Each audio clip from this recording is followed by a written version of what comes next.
Hi guys, നിങ്ങളും എന്നെ പോലെ ഇപ്പോൾ ക്വിറ്റ് ചെയ്യണോ അതോ ഇനി കണ്ടിന്യൂ ചെയ്യണോ എന്നുള്ള കൺഫ്യൂഷനിലാണോ ഇരിക്കുന്നത്? ഒന്നുമില്ലായ്മയിൽ നിന്ന് കരകയറാൻ ആഗ്രഹിക്കുന്നവരെ നിങ്ങൾ സപ്പോർട്ട് ചെയ്യുന്ന കൂട്ടത്തിലാണെന്നുണ്ടെങ്കിൽ എന്നെയും ആ ഒരു കൂട്ടത്തിൽപ്പെടുത്തി സപ്പോർട്ട് ചെയ്യുമെന്ന് വിചാരിക്കുന്നു. ക്വിറ്റ് ചെയ്യാൻ തോന്നുന്ന സമയങ്ങളിലൊക്കെ ഞാൻ ചെയ്യുന്ന കുറച്ച് കാര്യങ്ങളാണ് ഇനി പറയാൻ പോകുന്നത്.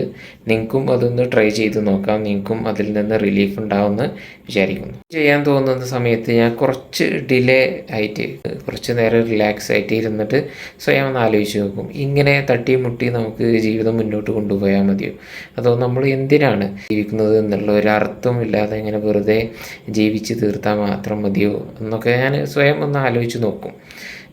അപ്പോൾ മനസ്സിലാവും എന്ത് തന്നെ വന്നാലും ഗിവപ്പ് ചെയ്യില്ല എന്നുള്ള ഒരു തീരുമാനം അപ്പോൾ എടുക്കും.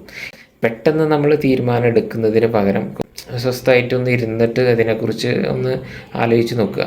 ഇപ്പം നിലവിലുള്ള നമ്മളെ സ്റ്റേജും കാര്യങ്ങളും എങ്ങനെയാണ് പോയിക്കൊണ്ടിരിക്കുന്നത്, ഇതുപോലെ നമ്മൾ ഇനിയും മുന്നോട്ട് പോയാൽ എന്താ അവസ്ഥ ഉണ്ടാവുക? ഇങ്ങനെ ഒരു ഫ്രീഡവും ഇല്ലാതെ ഫിനാൻഷ്യലായാലും ഇങ്ങനെ തട്ടിമുട്ടി മുന്നോട്ട് പോകുന്നതിന് നല്ലത് ഒരു ദിവസമെങ്കിലും ഒരു ദിവസം നമ്മൾ ആഗ്രഹിച്ച രീതിയിലുള്ള ഒരു ഫ്രീഡം ലൈഫ്, ഒരു ഡ്രീം, നമ്മളുടെ ഡ്രീമിലോട്ട് എത്തിപ്പെടുന്നതല്ലേ നല്ലത്.